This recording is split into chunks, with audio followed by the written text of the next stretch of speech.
Welcome to CyberExplain channel. Today we are going to discuss RBAC Unleashed, Mastering Access Control with Roles. Welcome back everyone. Today, we are diving deep into something super important for keeping our digital assets safe and sound, role-based access control, or RBAC. Think of it as the organizational superpower for managing who gets to do what. If you've ever been stuck manually assigning permissions to individual users, you know it can be a real headache, especially as your organization grows. RBAC is here to change that game for us. So, what's the deal with RBAC? At its core, it's a method for controlling access to systems and resources based on the roles of individual users within an organization. Instead of giving permissions directly to a person, like Alice can read this file, we create roles, like accountant, and then assign permissions to that role. Alice, being an accountant, gets the accountant role, and thus inherits all the permissions associated with it. It's like giving a uniform to a team member instead of a custom-made outfit for every single task they might do. One of the coolest things about RBAC is that it's incredibly flexible. It's not tied to any specific technology or a rigid set of rules. This policy-neutral approach means we can adapt it to pretty much any environment, from on-premise servers to the cloud. Because it's so adaptable and effective, it's become one of the most popular and widely adopted access control models out there. You'll find it in almost every enterprise-grade system, from your cloud provider's IAM to business applications. This is the fundamental shift RBAC brings. Instead of thinking what can John do, we think what can an analyst do. So, if John is an analyst, he gets all the permissions an analyst should have. When John moves to be a senior analyst, we change his role to senior analyst and he automatically inherits the new set of permissions. This is way more efficient than manually updating John's permissions every time he changes jobs or even takes on a new responsibility. It's like assigning a job title rather than a unique access badge for every single task. Why go through the effort of setting up RBAC? The benefits are huge. First off, scalability. As your company grows, adding or removing users becomes a breeze. Secondly, consistency. Everyone in the same role gets the same access, reducing confusion and errors. And critically, compliance. Auditors love RBAC because it's clear, auditable, and makes it easy to prove that access is managed according to policy. It's like having a well-organized library where all books on a certain subject are together rather than scattered randomly. Imagine a startup with 10 employees, managing access might be simple. Now, picture that startup growing to 1,000 employees. If you are still assigning permissions one by one, you are going to drown in administrative work. RBAC shines here. You define roles like developer, sales rep, customer support, and assign permissions to them. When you hire 50 new sales reps, you just assign them the sales rep role. Boom! They have all the access they need. When someone leaves, you remove their role. Simple, efficient, and perfectly scaled. Ever wonder why one person in a team can do something, but another can't, even though they seem to have the same job? With RBAC, if they have the same role, they have the same permissions. This eliminates inconsistencies and that it works for Bob but not for me scenarios. It ensures that access is granted based on the defined responsibilities of a role, not on who you know or who set up your account last. This also makes troubleshooting much easier. If there's an access issue, you look at the role's permissions. For many organizations, especially those in regulated industries like finance or healthcare, compliance is non-negotiable. RBAC makes demonstrating compliance much simpler. When an auditor asks who has access to this sensitive data, you can point to the data analyst role and show exactly what permissions that role has. You can prove that only authorized individuals, based on their assigned roles, have access. This creates a clear audit trail and significantly reduces the risk of non-compliance penalties. This is where the real strategy comes in. Designing your roles is crucial. A good role should be based on actual job functions and duties, not just technical tasks. Think about what someone in that role needs to do, not what they could do. Avoid creating roles that are too broad, giving too much access, or too narrow, requiring you to create too many roles.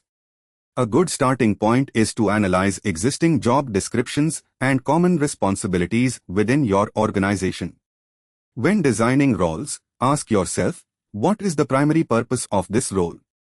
For instance, a customer support representative role might need access to customer ticketing systems, knowledge bases, and communication tools. A billing specialist might need access to invoicing software, payment gateways, and financial reporting tools. The key is to align roles with business needs, making sure each role grants the minimum necessary permissions to perform its intended duties effectively. This directly ties into the principle of least privilege, which we'll touch on next. You've probably heard this one before, the principle of least privilege. RBAC is the perfect vehicle to implement this. It means a user, a system, or even a process should only have the exact permissions needed to perform its job and nothing more. If an accountant role only needs to view and edit financial records, it shouldn't have permissions to delete entire databases.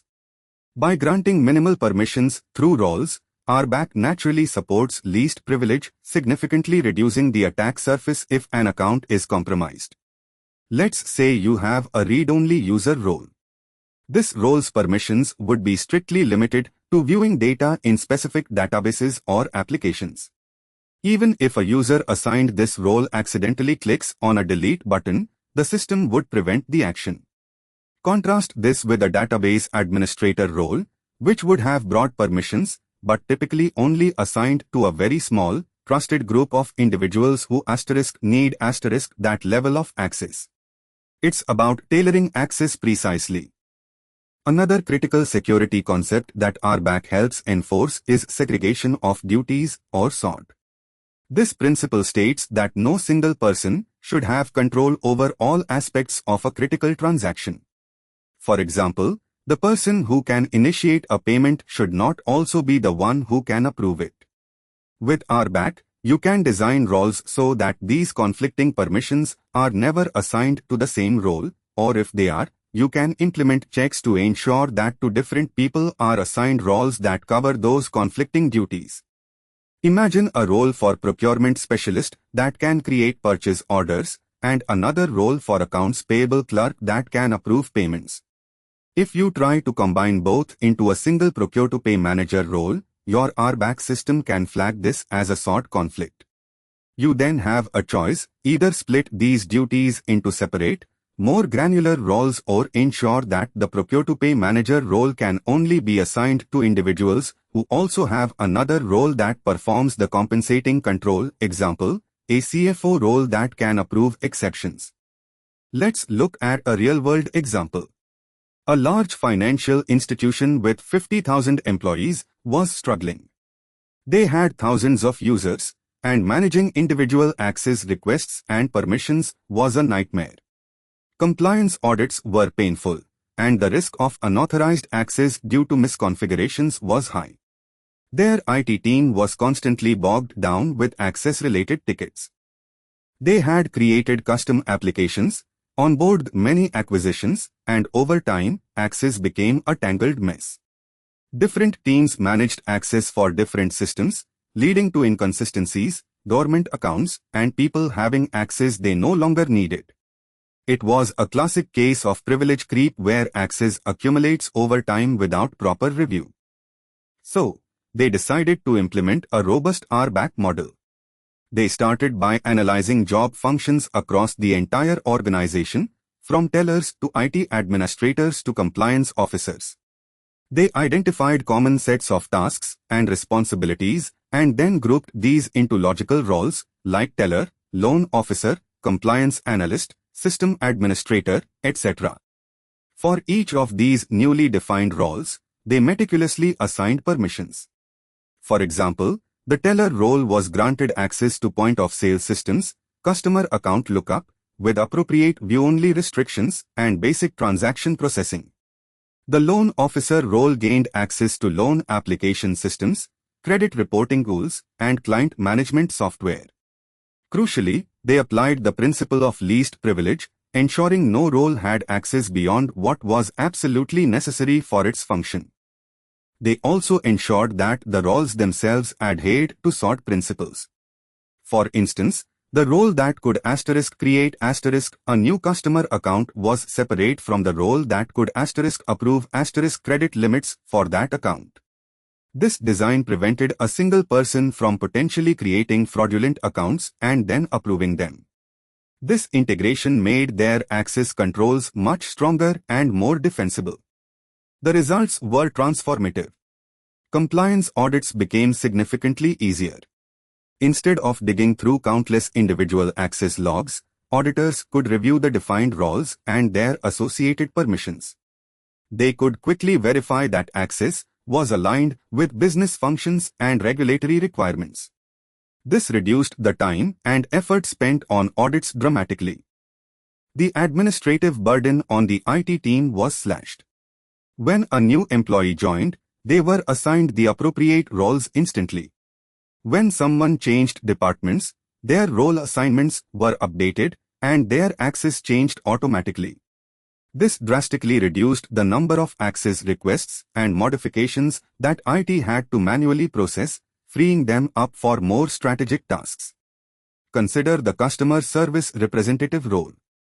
It might be granted read access to customer PII, personally identifiable information, in their CRM, but no right access to financial records.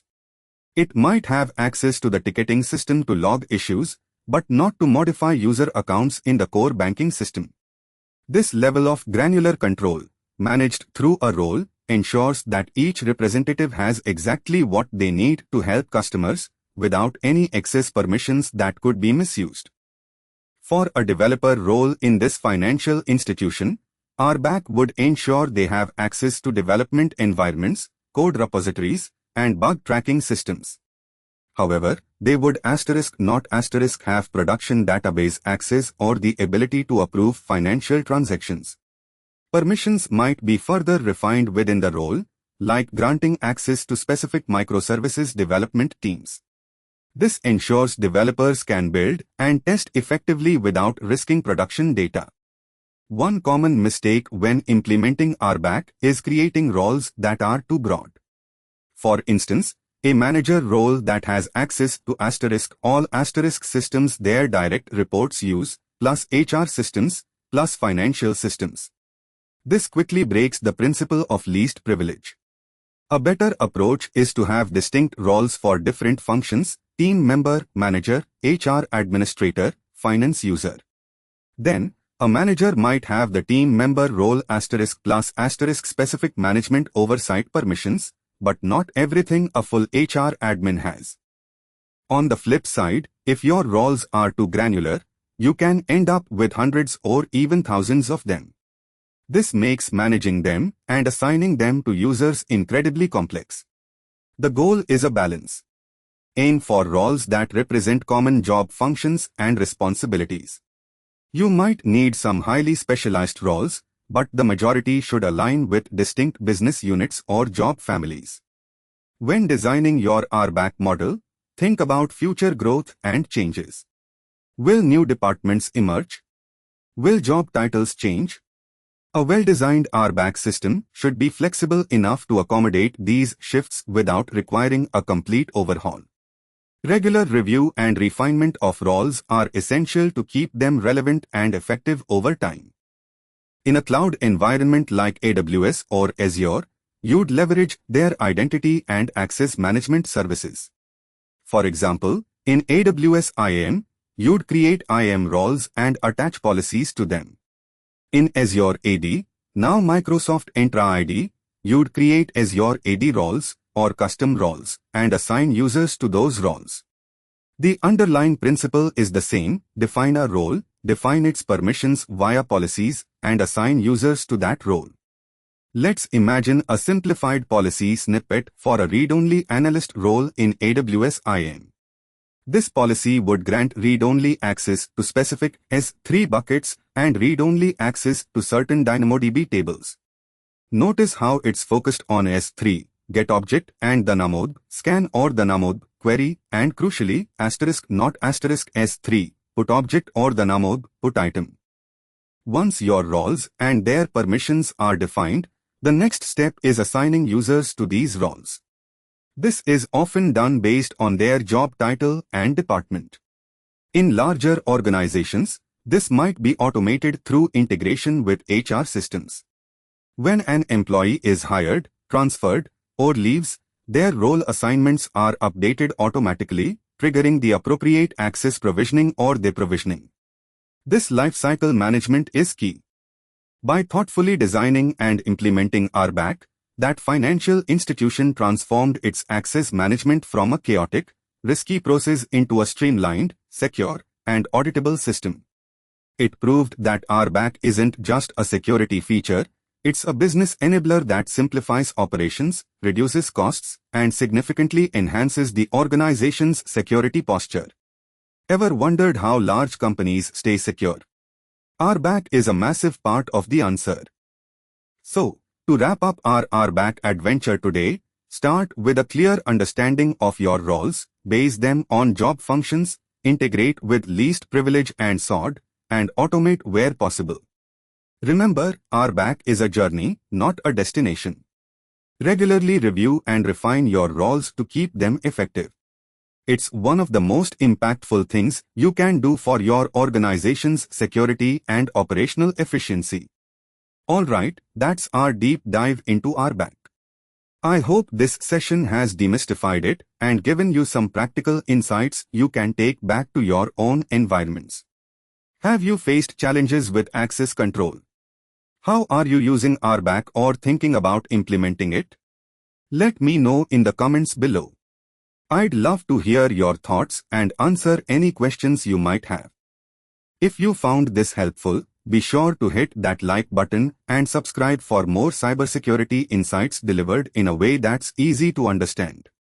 We've got more topics coming up that will build on these foundational concepts. Until next time, stay secure and keep those access controls tight. Thanks for watching. Subscribe to the CyberExplain channel.